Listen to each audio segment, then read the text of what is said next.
हा बोला बोला, काय प्रॉब्लेम बोला. इथं आधीच बायकोन डोकं खाल्लं, सांगा लवकर काय प्रॉब्लेम आहे. डॉक्टर साहेब तुम्हाला काय सांगू, मी दुधाची चाय पितो ना तर मला ऍसिडिटी होते. अच्छा मग डॉक्टर साहेब तुम्ही मला असा उपाय सांगा की मी दुधाची चाय पण पिओ आणि मला ऍसिडिटी नाही हो. तुम्ही एक काम करा, हा तुम्ही उलटा कप चहा पिया. उलटा कप? चल चल निघ शान्या, मोठा आलास तू. डाएट पण करायला नको आणि बेस पण व्हायला नको. डॉक्टर साहेब द्या चल, चल. बाय.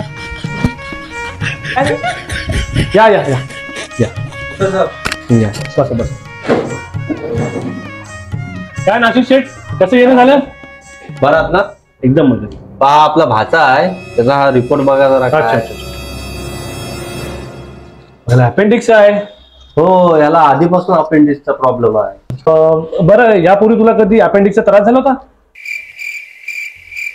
हो, शाळेत असताना एकदा आमच्या गुरुजींनी अपेंडिक्सची स्पेलिंग विचारलेली, तेव्हा खूप त्रास झालेला. बेंच खाली घुसून घुसून मारलेला.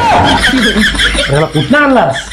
हो साहेब, उगी झालं दैवली बाटा नाव नाही पडलाय. तुम्ही जाऊन व्हिडिओ बघा. तर जाऊ दे, मी याला औषध लिहून देतोय. बरं बरं ठीक आहे आणि द्यायला. ठीक आहे बरं ठीक आहे डॉक्टर साहेब, मला पण जरा सांगा जरा डाएटचं काहीतरी. जिम बिम लावलंय पण काय अंगाला काय लागे ना हो. तुम्ही एक काम करा, हा हे बघा पुस्तक आहे डाएट मेस्ट्रीज.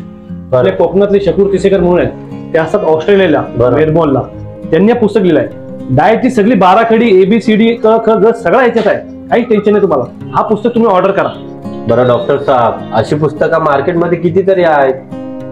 साधं सुद्धा पुस्तक नाही हा. बरं. जुलै 2023 मध्ये मिड डेनी पब्लिश केलेल्या फीचरनुसार इंडियातल्या 7 एक्स्ट्रा ऑर्डिनरी ऑथर मध्ये शकूर तिसेकर यांचा बुक होता.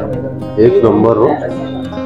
एवढंच नाही, बरं, भारतामध्ये प्रत्येक महिन्याला 7 ते 7,000 बुक पब्लिश होतात. डेली वायरच्या टॉप 10 बुक मध्ये या बुकचा समावेश होता. खूप अभिमानाची गोष्ट आहे साहेब आपल्यासाठी. मग आणि भारतातल्या ऑलमोस्ट डॉक्टरांनी या बुकला अप्रूव्ह केल्यामुळं ऍपलने सुद्धा आय बुक मध्ये याचा समावेश करून घेतलाय.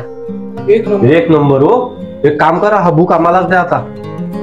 तुम्हाला जर हा बुक मागवायचा असेल तर डिस्क्रिप्शन आणि कमेंट मध्ये लिंक आहे, त्याच्यावरून ऑर्डर करा. बरं बरं डॉक्टर साहेब, करतो. ठीक आहे ठीक आहे. बरं ठीक आहे, ही औषधी लिहून दिलीत, बरं ती घ्या आणि काय टेन्शन घेऊ नका, बरं होऊन जाईल. बरं डॉक्टर साहेब, या मेडिसिनचा काही साईड इफेक्ट नाही ना? तुमच्या पेशंट लोकांची पण कमाल आहे बाबा. काय हो डॉक्टर साहेब, काय झालं? तुम्ही पेशंट लोक ना, जेव्हा एखाद्या चायनीजच्या हातगाडीवर जाता ना, तेव्हा 8 ते 10 दिवसाचा तिथं इंजिन ऑइल सारखा तेल असतो. तरी पण तुम्ही ते चायनीज खाता, पण त्याला कधी विचारलं तुम्ही काय आता चायनीजचा काय साईड इफेक्ट होईल का? काही लोक तर रात्रंदिवस दारू पित असतात, पण कधी त्या दारूवाल्याला जाऊन विचारलं नाही या दारूमुळे आम्हाला साईड इफेक्ट होईल काय.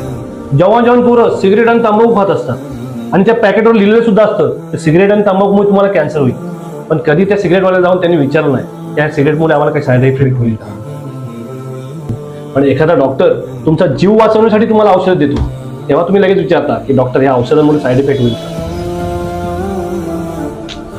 ठीक आहे, द्या त्यांना औषधं, मला सांगा कसं काय ते.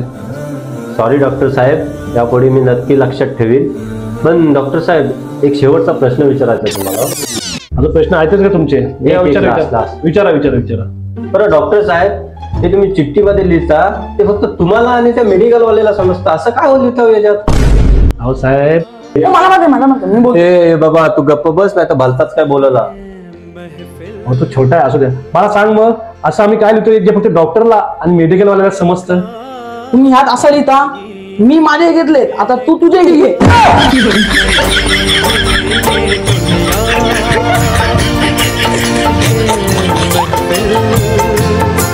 मेरे काफी नहीं, मेरे काफी नहीं, ये दुनिया